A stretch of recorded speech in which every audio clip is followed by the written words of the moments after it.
Buenos días. Hoy es nuestro día número 16 de este ayuno por la familia. Qué bueno que Dios viene enseñándonos principios fundamentales de la palabra en cuanto paternidad, maternidad, instrucción, sabiduría, impartición. Y hemos hablado del equilibrio en esa paternidad. Y hay algunas cosas que sucedieron en la Biblia que también quedaron allí consignadas para nuestro ejemplo, para nuestra instrucción y también para nuestra advertencia. A veces pensamos que la Biblia solamente es un libro de cosas hermosas, pero Dios permitió que el ejemplo de algunas personas, hombres y mujeres, marcaran una pauta para que nosotros viéramos ese ejemplo y no siguiéramos esos pasos para no recibir las mismas consecuencias. Dentro de estas cosas que estamos hablando de la paternidad, nos damos cuenta que se presentan algunas cosas como las que vamos a compartir en esta mañana. De manera que una de esas cosas es lo que la Biblia ha llamado el favoritismo, ¿sí? Exactamente pensando en hombres como Isaac y como Jacob, que tuvieron favoritismo por alguno de sus hijos. Dice en la palabra, en Génesis 27:13 dice que, relata una historia de cuando Isaac iba a bendecir a sus hijos y Rebeca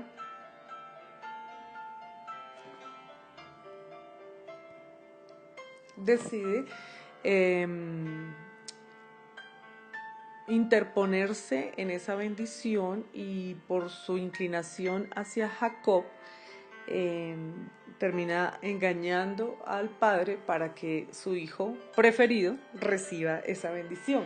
Tanto así que la madre dice en el Génesis 27:13, y su madre respondió: Hijo mío, sea sobre mí tu maldición, solamente obedece a mi voz y ve y tráeme todo el mandado que ella le estaba pidiendo para que pudieran accesar a la bendición que Isaac tenía que darle a Esaú, pero que por favoritismo de la madre también fue dada esa bendición a Jacob. Sabemos que pues Isaac amaba a Esaú y lo destacaba por ser hijo de casa y lo quería bendecir a él, pero él fue incurrido en un engaño propiciado en su misma casa por los mismos favoritismos de familia. Cosa que se repite después en Génesis capítulo 37, donde dice la Biblia: y amaba Israel a José más que a todos sus hijos, porque lo había tenido en su vejez, y le hizo una túnica de diversos colores. Y viendo sus hermanos que su padre lo amaba más que a todos sus hermanos, le aborrecían y no podían hablarle pacíficamente. El apego de Jacob por José despertó la ira de sus otros hermanos, el desprecio de sus otros hermanos, la burla, el odio de sus otros hermanos, tanto que no le podían hablar pacíficamente. El favoritismo de padres hacia algunos de sus hijos ha traído siempre división entre ellos, engaño, maldiciones, peleas que han terminado en odios. Y por ejemplo, lo vimos en el transcurrir de la Biblia con Ismael, Isaac, que aún todavía ese odio permanece. Cuando Jacob, Esaú, Caín, Abel, cosas que se manifestaron en la familia por algunos problemas donde se suscitaron este tipo de favoritismos, trajo miedos, maldición, disensión a la casa, muerte. Ahora lo vemos en las familias, cuando las familias disfuncionales se unen, mis hijos, tus hijos y los nuestros, son familias con altos quebrantos emocionales y con altos quebrantos de este tipo de lo que estamos hablando. Hay muchos rencores entre hermanos, muchos odios, venganzas, porque claro, mamá va hacia sus hijos, papá hacia los suyos y el que está en la mitad, que es el nuestro, entre padre y madre, entonces queda en un fuego cruzado de hermanos mayores que empiezan a suscitar odio y que todos crecen como con ese resentimiento de desamor de no ser los hijos amados o preferidos por papá y mamá, debido a las relaciones disfuncionales que hoy gobiernan nuestra sociedad. Buena instrucción, darle a los hijos las herramientas para que elijan parejas donde comiencen un hogar de cero, donde se puedan guardar, donde puedan empezar un hogar como Dios lo dice en la palabra, porque al cometer este tipo de errores y estas malas decisiones acarrean consecuencias que ni ellos mismos saben manejar, porque de por sí es muy complejo manejar un hogar cuando hay tanto intervención de tantos emociones juntas, donde los hijos son despreciados por el padrastro o por la madrastra y quedan en la mitad pues desamparados ante esto que ellos no buscaron, pero que se dio por la decisión de papá y mamá. Entonces el favoritismo siempre ha traído esto. Otra cosa de la que el Señor nos habla en la palabra es la ira. Cuando gobierna la ira en casa, por ejemplo, un padre airado, o lo que llaman ahora popularmente iracundo o irascible, podemos pensar en Saúl, ¿verdad? En primer libro de Samuel,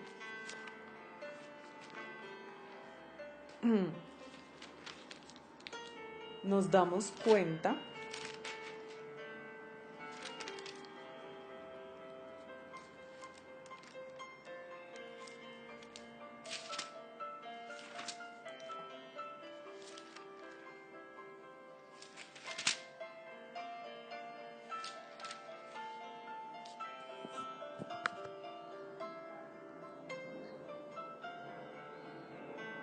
Señor, ayúdanos con todos estos problemas. Bueno, ¿dónde estamos? Primer libro de Samuel, capítulo 20. Había una amistad, había un rey llamado Saúl. Había una amistad entre su hijo Jonatán y David. Saúl era un hombre iracundo. Él arreglaba las cosas, tomaba su lanza y quería enclavarla en todo aquel que no siguiera sus pautas, incluso su propio hijo. Dice la Biblia en el primer libro de Samuel, capítulo 20, versículo 30, dice: entonces se encendió la ira de Saúl contra Jonatán, su hijo, y le dijo: hijo de la perversa y rebelde, ¿acaso no sé yo que tú has elegido al hijo de Isaí para confusión tuya y para confusión de la vergüenza de tu madre? Porque todo el tiempo que el hijo de Isaí viviere sobre la tierra, ni tú estarás firme ni tu reino. Envía pues ahora y tráemelo, porque ha de morir. Y Jonatán respondió a su padre Saúl y le dijo: ¿por qué morirá? ¿Qué ha hecho? Entonces Saúl le arrojó una lanza para herirlo, de donde entendió Jonatán que su padre estaba resuelto a matar a David. Al rey Saúl se le había olvidado que había mandado a traer un chico que supiera tocar y que a través de ese instrumento y de la unción que poseía David y de lo que Dios respaldaba a David, él traía paz a su corazón, porque había un espíritu malo que lo atormentaba, y solamente con la intervención de David y su adoración a Dios era que él recibía calma. Se le olvidaron esas cosas, se le olvidaron que David estaba al servicio de él y que David era un chico incondicional en ese reino, pero él se llenó de ira, de celos, de rabia, y aún para pasar por encima de su propio hijo le lanzó, quiso enclavarlo en su propia lanza. Entonces los padres que se desatan en ira hacia sus hijos, con maldiciones verbales, le dijo hijo de la perversa y rebelde, o sea, le trató la mamá pues como lo peor, lo maldijo, y eso se suele presentar en estos tiempos donde la ira toma presa a las personas y empiezan a hablar lo que no deben, y ya cuando se habló ya se dijo. Por eso será que la palabra nos instruye diciéndonos, por ejemplo, en Proverbios 16:32, mejor es el que se tarda en airar que el fuerte, y el que se enseñorea de su espíritu que el que toma una ciudad. Acordémonos que son consejos que dejaron en la palabra aquellos sabios que después de vivir algunos excesos de su vida, como Salomón, como David, de probar el reino, las riquezas, la gloria, los bienes, la honra, la admiración de los hombres, concluyeron en proverbios muy entendidos para nosotros hoy. Mejor es el que tarda en airarse que el fuerte, y el que se enseñorea su espíritu que el que toma una ciudad. O sea, el Señor nos habla a través de estos proverbios que es más grande enseñorearse de sí mismo que tomar una ciudad. O sea, el que no se gobierna a sí mismo difícilmente podrá gobernar una ciudad. Y el que tarda en airarse, porque ahora, no sé si ustedes han notado, pero hay una facilidad y una ultrasensibilidad en todas las generaciones. Los padres estresados, mamá estresada, los hijos iracundos, y se empieza a arrastrar todo esto. La Biblia nos enseña también en Santiago 1, dice, por esto mis amados hermanos, todo hombre sea pronto para oír, tardo para hablar y tardo para irarse, porque la ira del hombre no obra la justicia de Dios. Cuando vino la ira, esposo mató a esposa o mató hijos, se encendieron en golpes, en insultos, en maltratos, hubo cárcel, es que no lo pensé, me dejé llevar, la ira, los celos, provocados por la infidelidad, han llevado a terribles asesinatos, los miedos, la depresión, y pues la palabra nos enseña que no hay que airarse, ¿no? Dice también la palabra en Efesios 4:26, airaos pero no pequéis, no se ponga el sol sobre nuestro enojo, ni deis lugar al diablo. El diablo trabaja con la ira. Y si usted revisa cómo viene su comportamiento en los últimos tiempos, se dará cuenta si usted estalla con cualquier comentario, si está tan altamente sensible que se siente provocado por cualquier apreciación, y si no va conforme a lo que usted dice, estalla en ira. La ira, mal que está golpeando ahora, y que Dios nos lleva a guardarnos de esto. Por ahí también dice la Biblia en Proverbios 15:1 que la blanda respuesta quita la ira, pero la palabra áspera hace subir el furor. Desconocer estos principios de sabiduría, pues también otra persona que es atacado por la ira responde con una ira mayor. Y conocí el caso una vez de una persona que estaba en una silla de ruedas dando un consejo desde una reunión cristiana, y decía, por favor, no se airen en la calle cuando conducen. Usted se da cuenta que cuando una persona está conduciendo se le desata realmente quién es, empieza a maldecir, empieza a salirse el viejo hombre, el viejo vocabulario, se descontrola, el conductor de Uber quiere ir a atacar al del taxi, piensan que están haciendo piques, y entonces empiezan a provocarse entre los carros y con iras. Entonces esta persona, una vez alguien lo cerró, y se desató en ira y lo cerró, y otra vez se cerró y se cerraron. Hubo un momento en que ya la discusión iba tan acalorada que el que fue cerrado se adelantó y dijo, muy bravito, y sacó una pistola y le disparó, y ese tiro le pegó, cayó allí en la columna vertebral, en la médula, y este hombre quedó parapléjico. Después solo podía hablar, quedó muerto su cuerpo, o sea, en cuanto a la sensibilidad y al movimiento, la movilidad, y él daba un consejo, decía, no se iren por tontadas, por bobadas, mire yo en lo que terminé, tan machito, tan alevoso, tan alzado en la calle y hoy estoy en una silla de ruedas, le dañé la vida a mi esposa, a mis hijos, no puedo disfrutar lo que antes podía manejar, ahora me tienen que manejar a mí en una silla de ruedas, controlen la ira. Y así pasa.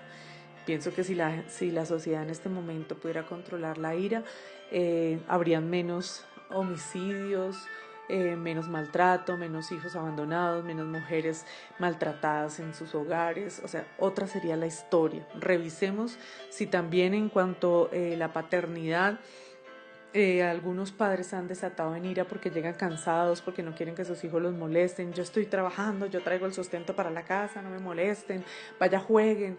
Y desata en ira y crea esa condición de ira en su muchacho. Y cuando uno habla con niños, los niños están airados. Uno habla con niños de 5 o 6 años airados totalmente, poseídos por este espíritu de ira y de contienda. Revisemos. Otro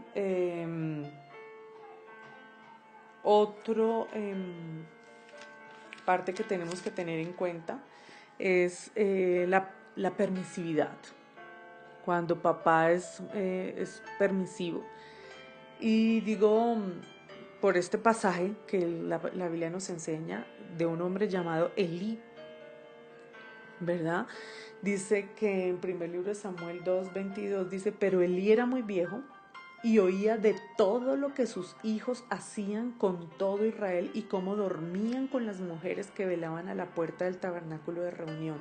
Y les dijo, ¿por qué hacéis cosas semejantes? Porque yo oigo de todo este pueblo vuestros malos procederes. Entonces, ya esta condición se había acrecentado.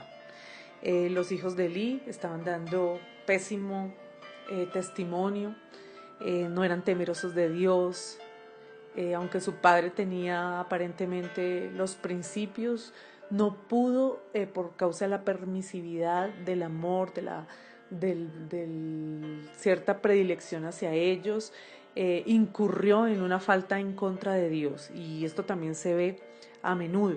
La permisividad de no, déjelos hacer eso, no los moleste, son jóvenes, los adolescentes son así, los niños son así. No, hay que estar instruyendo porque la permisividad siempre ha traído, pues a ellos les trajo finalmente la muerte. Dice que después Dios ya había resuelto hacerlos morir porque habían hecho pecar al pueblo. Y él había oído de sus malos procederes, pero pues ya era viejo él, ya cuando era viejo quiere decir pues que esos malos procederes ya venían de tiempo atrás y él permitió esta condición en sus hijos y al no exhortarlos a tiempo, pues ellos crecieron creyendo que estaban haciendo bien porque pues papá es esa figura de autoridad y si papá no da ejemplos, si papá no instruye a tiempo, si papá no modela una vida digna de ser imitada, lamentablemente sus hijos serán la vergüenza de ese padre.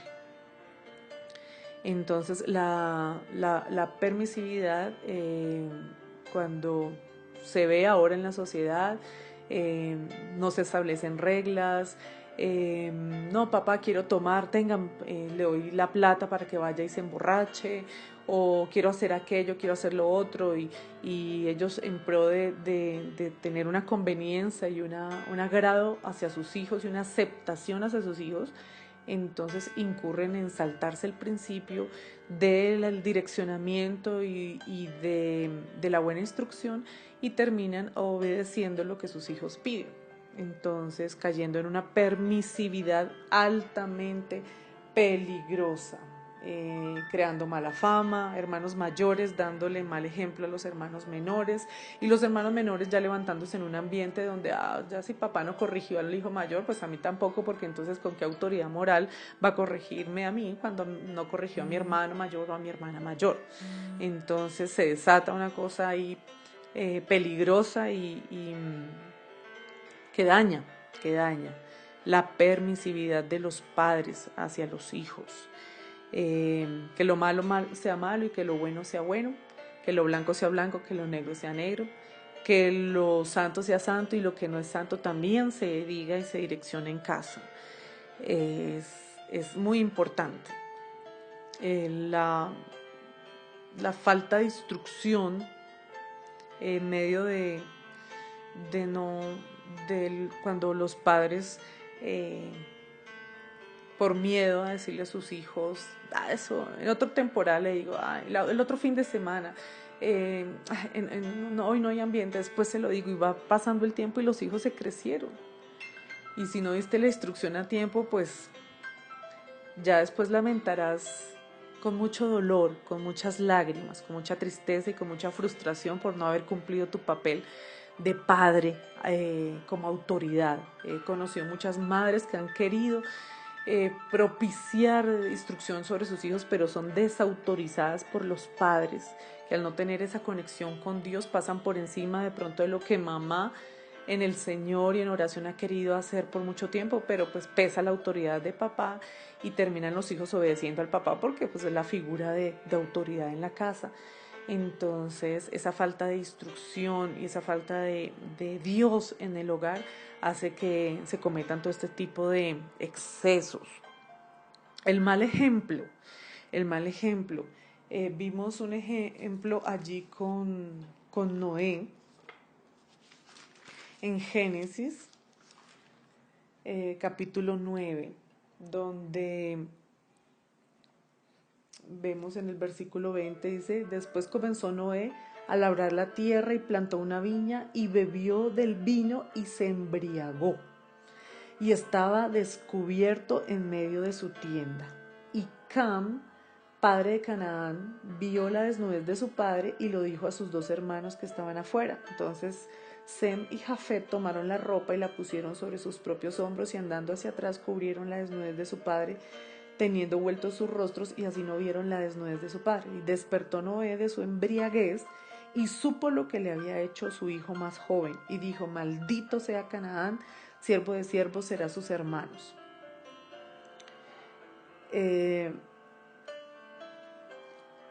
Este mal ejemplo de Noé hizo que su hijo recibiera una maldición por algo que hizo su papá. O sea, el mal ejemplo de su papá terminó pagándolo en una maldición sobre su hijo. Y el que se emborrachó fue finalmente Noé, el que terminó desnudo. O sea, sus hijos no fueron los que lo desvistieron. O sea, Noé en su borrachera terminó desnudo. Y el niño se da cuenta, pues, de que su padre está desnudo y va y le avisa a sus hermanos. Entonces,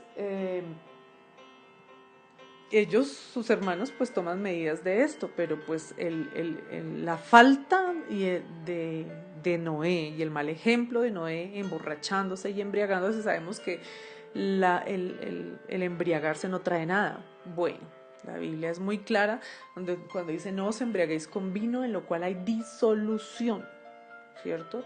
No os embriaguéis con vino. Dice la palabra que sino que más bien seamos llenos del Espíritu Santo, ¿sí? Que no hay que embriagarse con vino. También habla de la palabra de los excesos o de los comportamientos que trae el vino en la vida de una persona. Recordemos esta palabra que decía, ¿para quién será el ay, para quién el dolor y para quién las rencillas, para quién las quejas, para quién las heridas en balde, para quién lo amoratado de los ojos, para los que se detienen mucho en el vino, para los que van buscando la mistura? No mires el vino cuando rojea, cuando resplandece su color en la copa, se entra suavemente, mas al fin como serpiente morderá, como áspid dará dolor. Tus ojos mirarán cosas extrañas y tu corazón hablará perversidades. Lo dice la Biblia en Proverbios 23, del 29 al 33. Dice, también el que es dado al vino, otro pasaje en Habacuc 2:5, es hombre traicionero, hombre soberbio que no permanecerá. Ensanchó como el Seol su alma y es como la muerte que no se saciará. Antes reunió para sí todas las gentes y juntó para sí todos los pueblos. Usted no ha visto las personas que toman, venga, tómese una, y juntan gente, ¿no? Y yo pago, y sirvan la otra ronda, y que viva la juerga, y el trago, y el aguardiente, y la borrachera les empieza a hacer hablar cosas perversas, a dañar, a maldecir, incluso a matarse, porque a través de las borracheras se han suscitado muchas peleas entre las mismas familias, entre hogares, niños que tuvieron que ver a sus papás borrachos, ir a recogerlos, borrachos de una cantina, de una discoteca, ver ese ejemplo y levantarse con este hábito en casa, donde abrieron la nevera y había más cervezas, tipos de bebidas, que leche y yogures, o que carne y que provisión para el hogar. Entonces, la Biblia habla muy claro en esto. 1 Corintios 6:10 dice, ni los ladrones, ni los avaros, ni los borrachos, ni los maldicientes heredarán el reino de Dios. Entonces, se desdibuja esa figura paterna cuando hay un hombre que da mal ejemplo a sus hijos, y puede ser con el licor, o puede ser con otras cosas, puede ser también con alguna sustancia psicoactiva, ambientes en donde se levantaron los niños viendo a sus papás consumiendo cigarrillo, consumiendo licor, consumiendo alguna sustancia, alguna droga. ¿Qué hizo en ellos? Formó vacíos emocionales, malformación de la identidad, conceptos cerrados de autoridad, miedos porque papá llega borracho a pegar, a maltratar a mamá, a golpear a los hijos, a maldecirlos, maltrato psicológico, físico, en algunos casos hasta la pobreza, porque se invertía.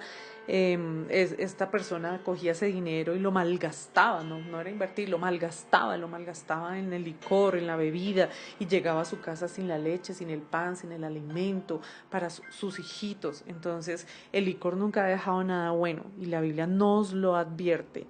Dice, ya no hay tiempo para seguir equivocándose, sino para tomar medidas, para arrepentirse. Y si la Biblia nos habla por esto, por algo sería, porque ellos en los excesos, por ser reyes, por ser personas de mucho poder, dejaron estos escritos para nosotros. O sea, la Biblia nos instruye. Es importante conocer esto para no caer ni incurrir en los mismos errores, el mal ejemplo, la mala comunicación. Es otra situación que se presenta entre padres e hijos. No conocer su hijo, nunca sentarse a hablar qué piensas, ven, hablemos de esto, no tengo tiempo, estoy ocupado, estoy cansado. No sacar tiempo para la casa es terrible, deteriora la familia. En la paternidad, en esa paternidad mal infundada se mueve mucho esto, ¿no? O sea, yo soy el proveedor y no me pregunten nada, yo traigo la plata y punto, soy el que mando por eso.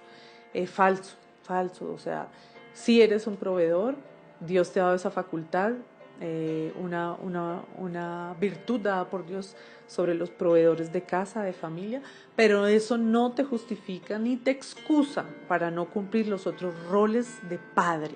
Ser ejemplo, tener una buena comunicación con los hijos, dar instrucción a tiempo, ser un buen ejemplo en todo, en la manera en que se habla, en la manera en que se vive, la manera en que se decide, la manera en que se gobierna la casa, la manera en que se ama a la esposa, en que se instruye en el hogar. El padre tiene mucha responsabilidad, y esta paternidad que se está formando es clave y es vital para los hijos.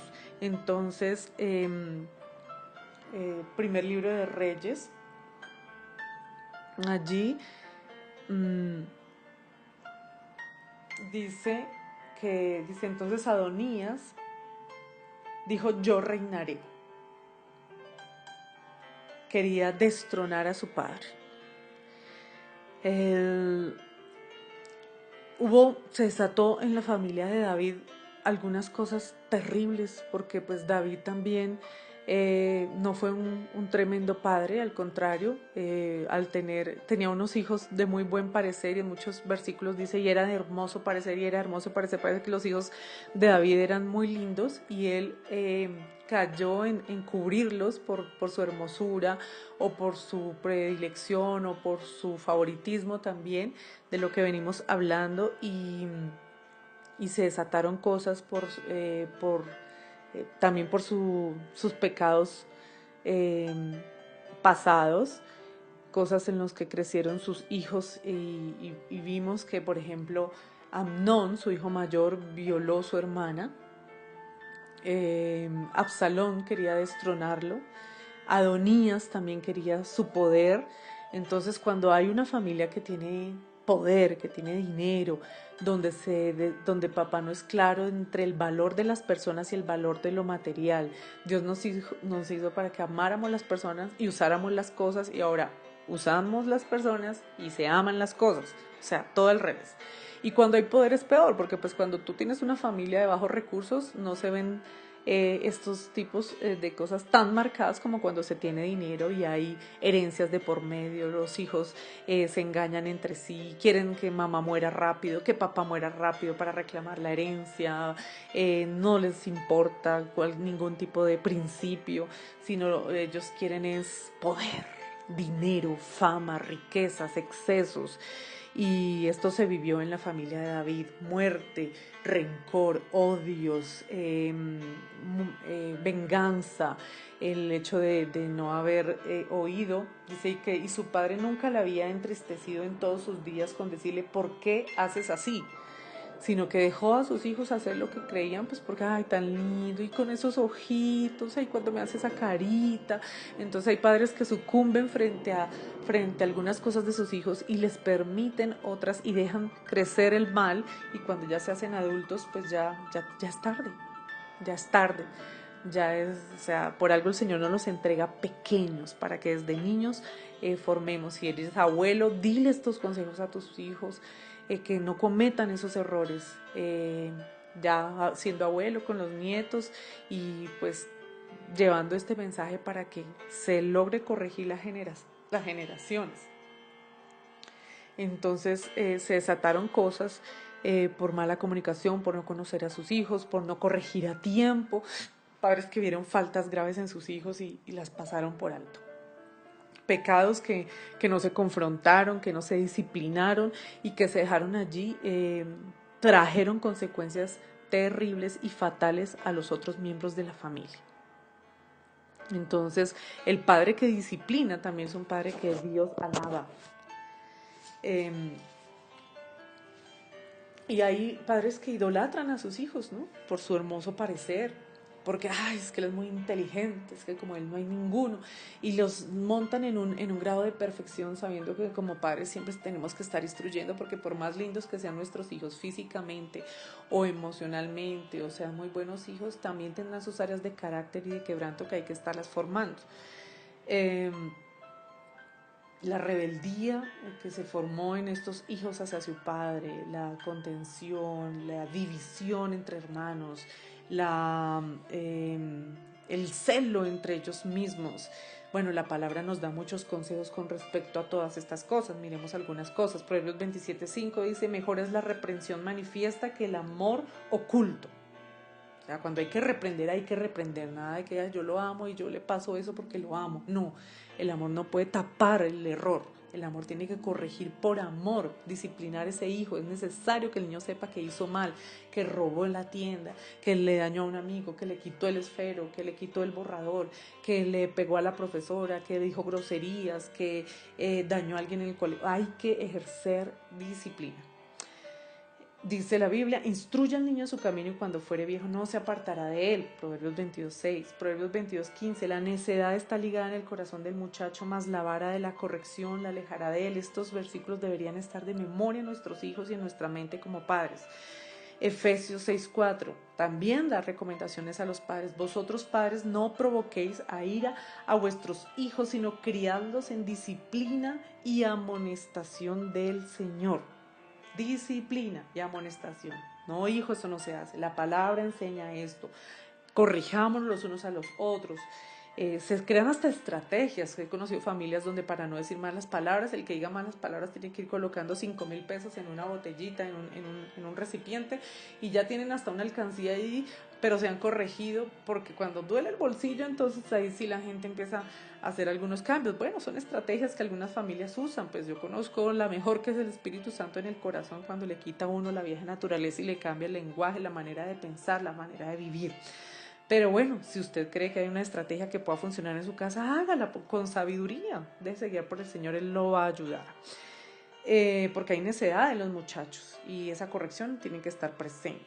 Hijos, padres, no provoquéis a ira, porque hay padres también provocadores, a ira a sus hijos, maltratadores, padres que le dicen a sus hijos bruto, bruta, inútil, tonto, estúpido y otros apelativos terribles, calificativos que nada que ver de un padre hacia un hijo.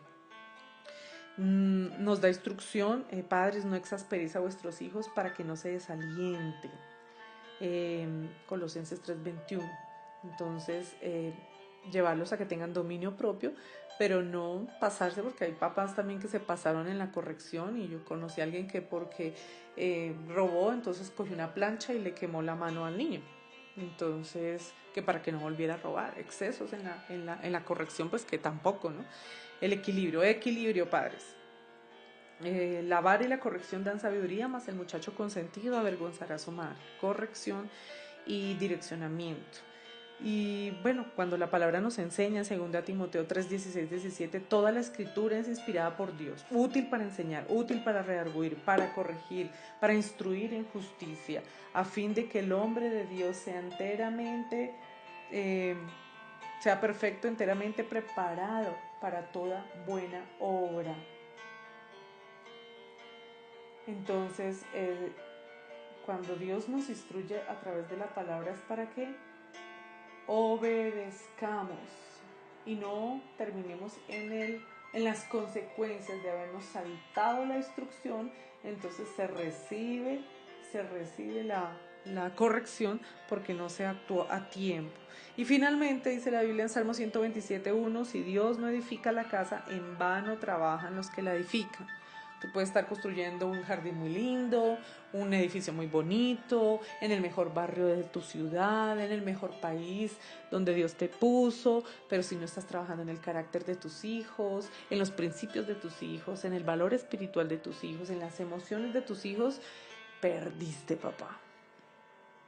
Y en el ejemplo, Señor, en esta hora oro por todos los hogares, los padres, estamos hablando de paternidad, esa imagen de autoridad, esa imagen visible del Dios invisible en las casas, esos hombres como cabeza, y también algunas madres que les ha tocado hacer el papel de padres y de cabeza. Señor, también pido oración por estas familias, darles sabiduría, para no caer y incurrir en todas las cosas que se hablaron en esta mañana, Señor, y ayúdanos, mi Dios, a tener la sabiduría para tomar decisiones a tiempo y creer que Dios puede cambiar el presente y el futuro de tu casa. Si empiezas tú como padre y como modelo de autoridad hoy mismo, en el nombre de Jesús, ya no tendrás excusa de decirle a Dios, nadie me dijo, nadie me lo comentó, nunca recibí instrucción, porque el Señor te dirá, en esta fecha coloqué tal persona, te dijo esto, te dio esta instrucción, hiciste caso omiso o la obedeciste, hoy recibiste las buenas consecuencias de haber obedecido a tiempo. La obediencia siempre traerá bendición y recompensa. La desobediencia traerá corrección, dolor y trituración o trillo en la vida. Así que escoge. En esta mañana te bendigo, les habla la pastora Adriana Beltrán de la Comunidad Cristiana Livingstone, Bogotá, Colombia. Los esperamos todos los domingos 11 de la mañana, a los que no tengan donde reunirse, allí los esperamos. A las 11 en la calle 138, 5538, Salón Fuerza Aérea, en el Club de Suboficiales de la Colina Campestre. Bendiciones a todos y bendiciones en estos días de ayuno de familia, donde Dios nos entregará códigos, bendición, impartición, sabiduría, poder y autoridad. Gracias, Dios, y gracias, Señor, por todas estas familias entendidas para oír y para obedecer y hacer tu palabra. Gracias. Amén y amén.